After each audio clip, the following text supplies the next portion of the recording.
सहनाववतु सहनौ भुनक्तु सह वीर्यं करवावहै तेजस्विनावधीतमस्तु मा विद्विषावहै। ओम शांति शांति शांति। वेदों में मन का स्वरूप, इस स्वाध्याय में पुनः आप सबका हार्दिक स्वागत है, अभिनंदन है। वेदो अखिलो धर्म मूलम, वेद सब सत्य विद्याओं का पुस्तक। वेद का पढ़ना, पढ़ाना, सुनना, सुनाना तथा अपने आचरण में लाना हम सभी श्रेष्ठ जनों का, आर्यों का परम कर्तव्य है। पिछली कक्षा में हमने चर्चा की थी कि काम जो है मनसा प्रथमा रेतः। अथर्ववेद के 19वें कांड के 42वें सूक्त के पहले मंत्र का स्वाध्याय किया था, जिसमें चर्चा की थी कि काम मन की सर्व मुख्य शक्ति है, जो धर्म अविरुद्ध है, जो धर्म से युक्त है, जो आत्म अनुकूल है, शास्त्र अनुकूल है, वेदानुकूल है। ऐसी जो काम शक्ति है, जो वो प्रभु का ही स्वरूप है, क्योंकि बिना कामना के, बिना भावना के हमारा कोई भी कार्य आरंभ ही नहीं हो सकता है। हम कदम बढ़ाते हैं तो भी कोई ना कोई कामना होती है, कोई शब्द बोलते हैं, कोई व्यवहार करते हैं तो यह कामना मन में जरूर आती है।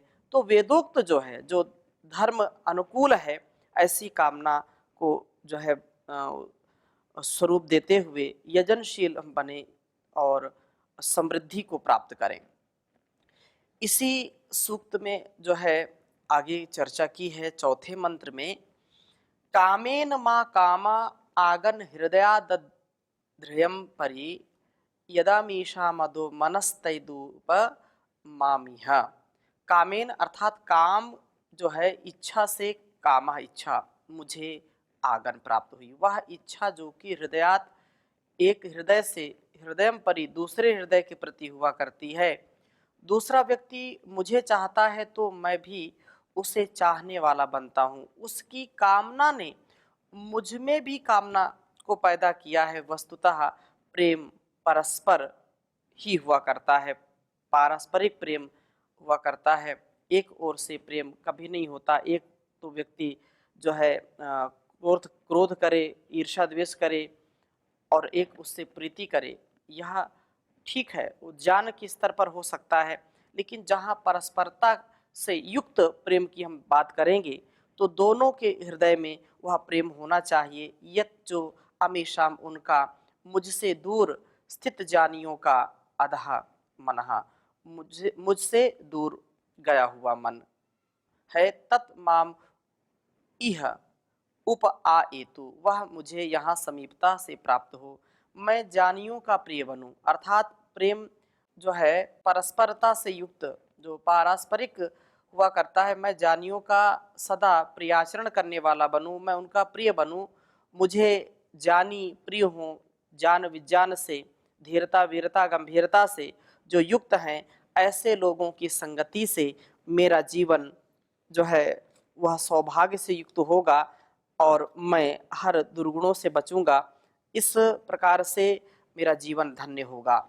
ऐसी प्रभु आप कृपा करें कि सच्चे अच्छे लोगों की ही संगति में रहूं, क्योंकि कुसंगति तो बहुत मिल जाती है और कुसंग से व्यक्ति कभी भी सुधर नहीं सकता, वो तो बिगाड़ आता है। हम अपने जीवन का सुधार करें। तो आगे हम चर्चा कर रहे हैं 19वें कांड के जो है 53वें सूक्त के 7वें मंत्र का स्वाध्याय हम करेंगे। बहुत सुंदर मंत्र है, पहले मैं लिखता हूँ इसको, फिर चर्चा करूँगा। ओम काले मनः काले प्राणः,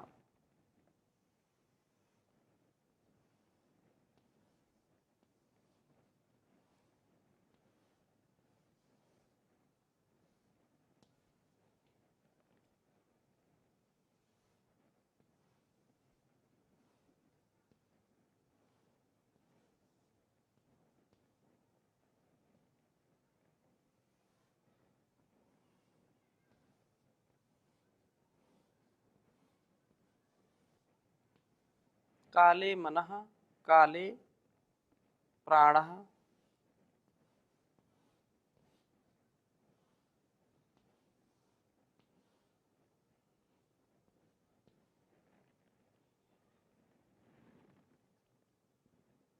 काले नाम समाहितम्।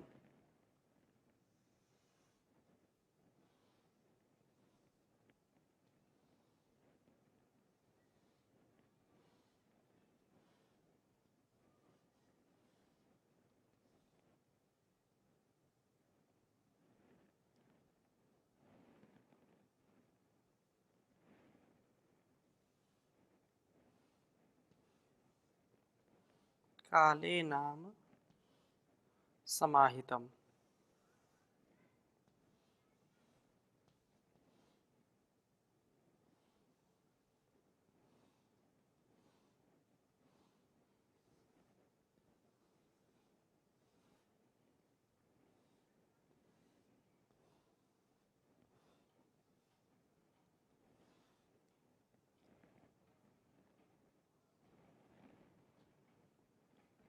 कालेन सर्वानन्द्यत्यागतेन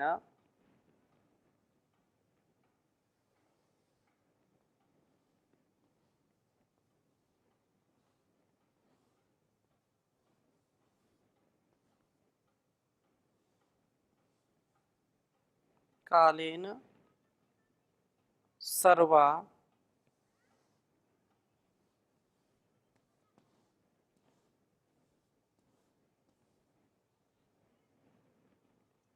नंदत नंदन्त्य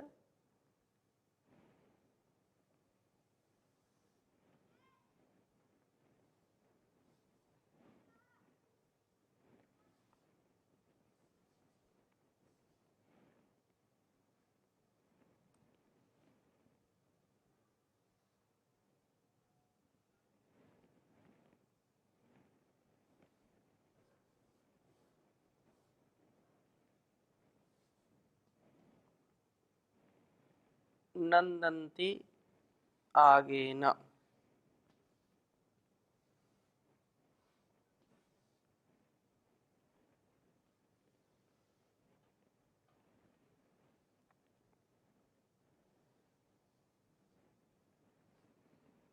नंदन्त्यागेन नंदन्त्यागतेन।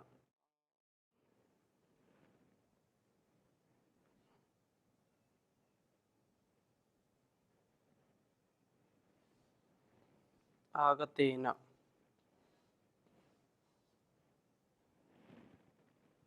प्रजा इमाः।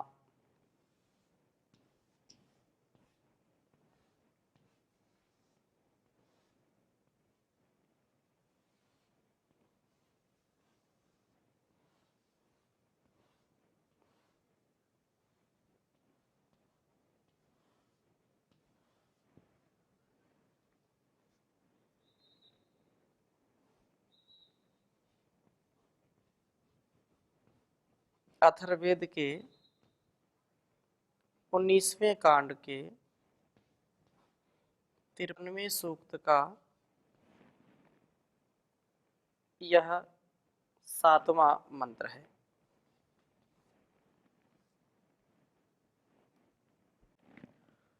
ओम काले मनः काले प्राणः काले नाम समाहितम् कालेन सर्वानन्दन्त्यागतेन प्रजा इमाः।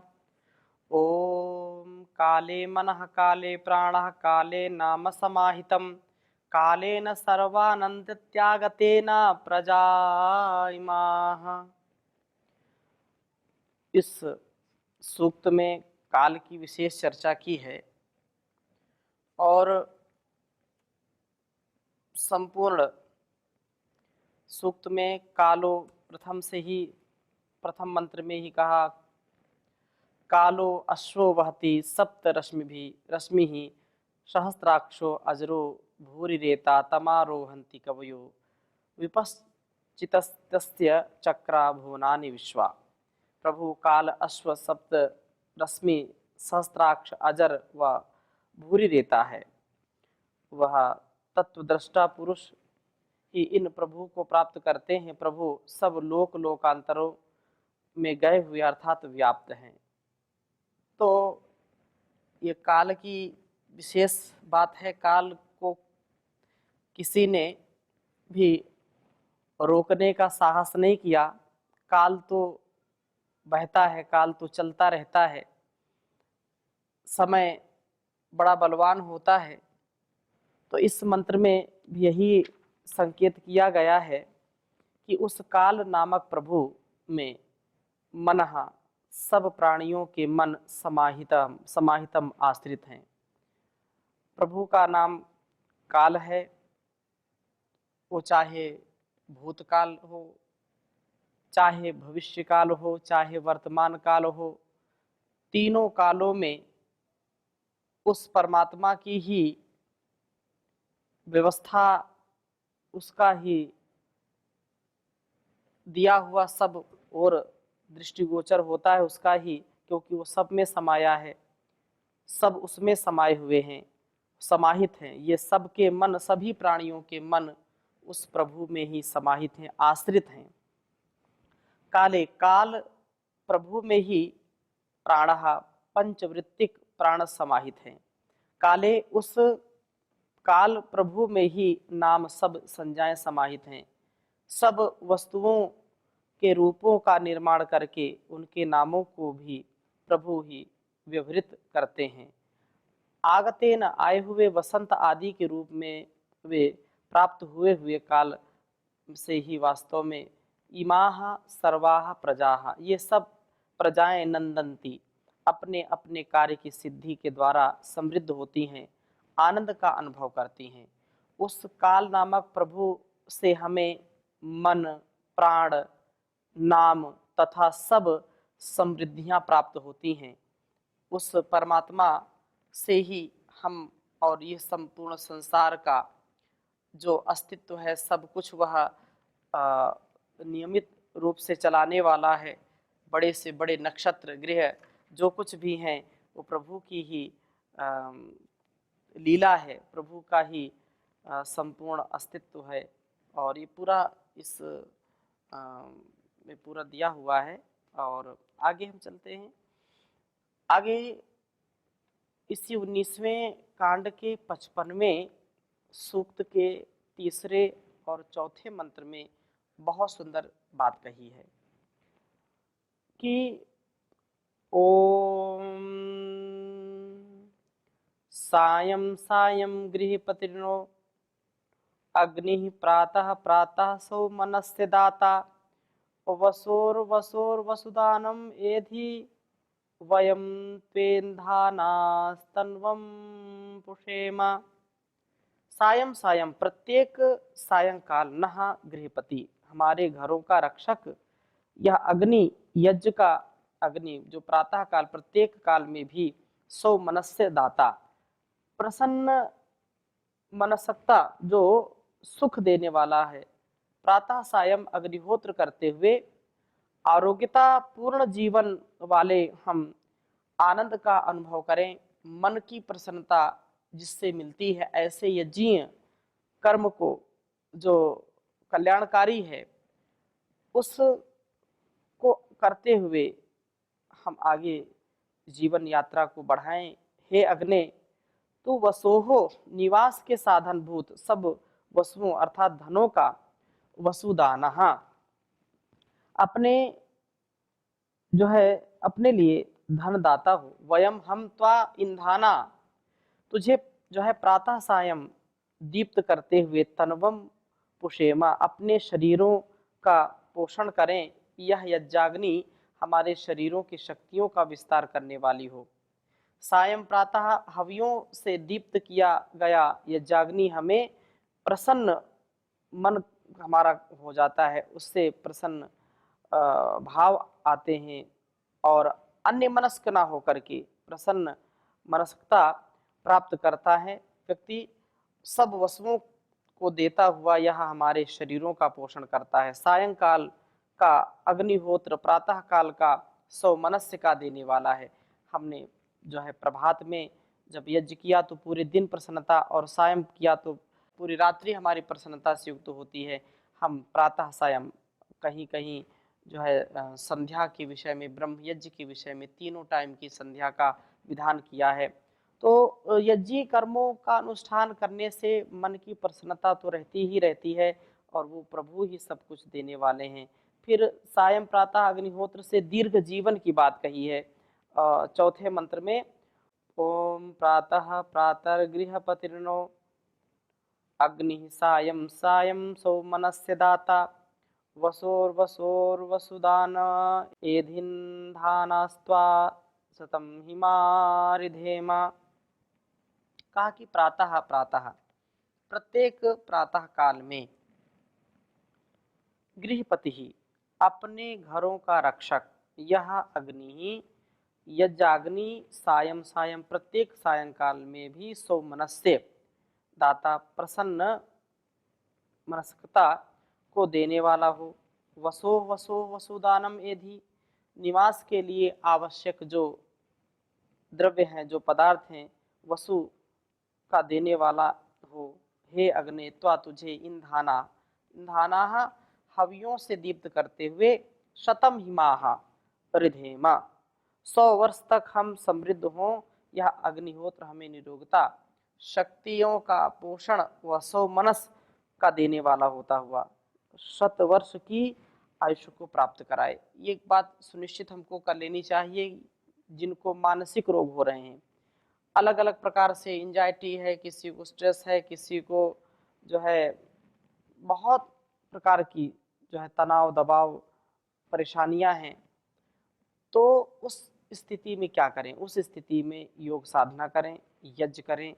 और यज्ञ जब पूरे परिवार के लोग मिल करके करते हैं, परिवार के सदस्य छोटों से बड़ों से सबसे प्रीतिपूर्वक जब मिलकर के आहुति डालते हैं, स्वाहा स्वाहा करते हैं, अग्निहोत्र करते हैं, तो उस घर में सुख शांति एकता सौमनस्य और प्रीति का भाव आता है। सबके हृदय प्रसन्न रहते हैं। हम प्रातः सायं अग्निहोत्र करते हुए सौमनस व वसुओं को प्राप्त करें, कभी रोगी ना बने। जो रोग हैं, मानस रोग हों या शारीरिक रोग हों, शारीरिक और मानसिक रोगों से भी बचने का जो फंगस है, जो कीटाणु हैं, जो रोगाणु हैं, जो अलग अलग प्रकार के वायरस हैं, उन सब से यदि हमको छुटकारा पाना है तो घर में नित्य प्रति यज्ञ जरूर करना चाहिए और घर के लोगों को मिलकर के यज्ञ करना चाहिए। जिन घरों में नित्य प्रति यज्ञ होता है, होम होता है, उन घरों के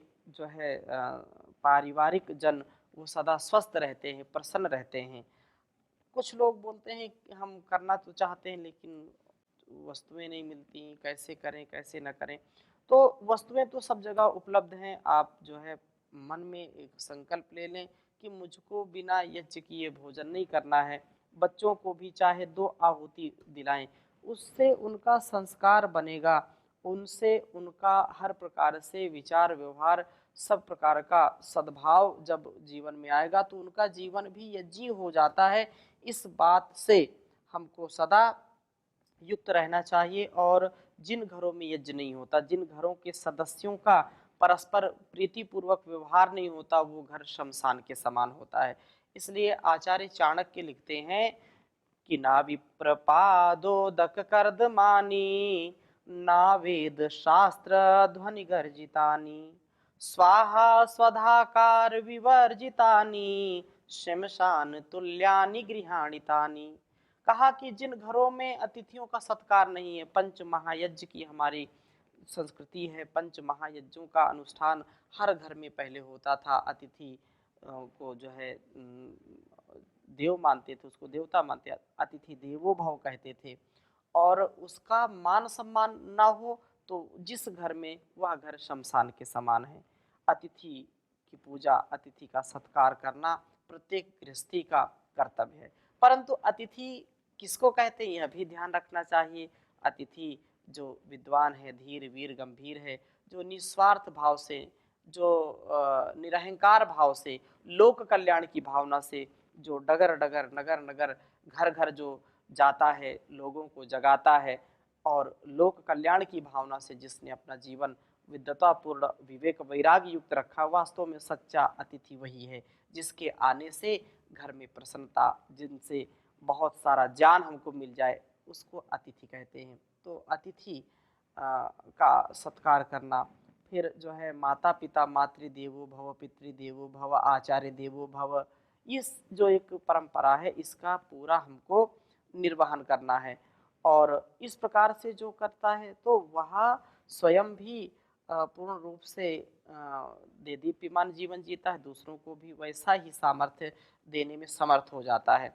पहले हर घर में यज्ञ होता था, इसलिए आचार्य ने कहा कि यदि घर में स्वाहा स्वाहा करके घर के सदस्य मिलकर के आहुति नहीं देते हैं, यज्ञ नहीं करते हैं, तो ऐसा घर शमशान के समान है, जहाँ होम नहीं होता। होम जो अंग्रेजी का HOME, जिसको अंग्रेजों ने जान लिया होम, उस होम में जब तक होम नहीं होगा, जब तक यज्ञ नहीं होगा, वो होम होम नहीं बन सकता है। वो हाउस बनेगा और लड़ाई झगड़ा चलता रहेगा, कलह चलता रहेगा, कलह और फसाद चलती रहेगी, मनमुटाव चलता रहेगा, खींचतान चलती रहेगी। यदि घर को हम होम बनाना चाहते हैं तो होम जरूर करना चाहिए।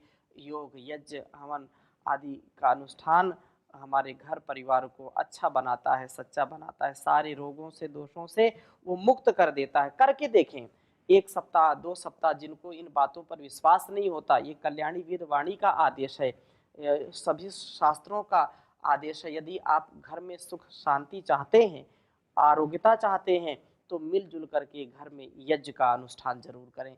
आप 2 दिन, 4 दिन, 5 दिन, 10 दिन लगातार करके देखें। रोज नहीं कर सकते तो सप्ताह में 1 दिन सब मिलकर के बैठ के करें।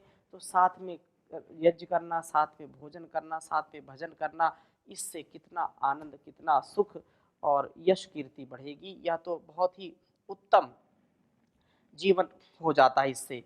और इससे विपरीत जो आचरण करते हैं, जिनमें कहीं नियंत्रण नहीं, खींचतान सब जगह है, तो ऐसे घर परिवार उजड़ जाते हैं। वे जो है कभी भी अपने लक्ष्य को प्राप्त नहीं करते। उनके बच्चे भी, उनकी संतानें भी जो विपरीत आचरण करने लगती हैं। हे प्रभु परम पिता, तुम गुणों की खान हो, तुम अनादि, तुम अनंत पूर्ण, तुम महान हो। चंद्र सूर्य से विशाल लोक तुम में हैं बसे, प्राणियों के प्राण तुम सर्वशक्तिमान हो। कौन ऐसा कार्य है जो छिपाया जा सके, सब जगह सदैव जब आप विद्यमान हो। नित्य भोजन आदि से प्राणियों को पालते, तुम विधाता दाता, तुम दया निधान हो। ढूंढता तुम्हें प्रकाश, क्यों गया इधर उधर, वो हृदय में पाएगा जिसको सच्चा ज्ञान हो। हे प्रभु परम पिता, तुम गुणों की खान हो, तुम अनादि, तुम अनंत पूर्ण, तुम महान हो, पूर्ण तुम महान हो। ओम शांति शांति शांति।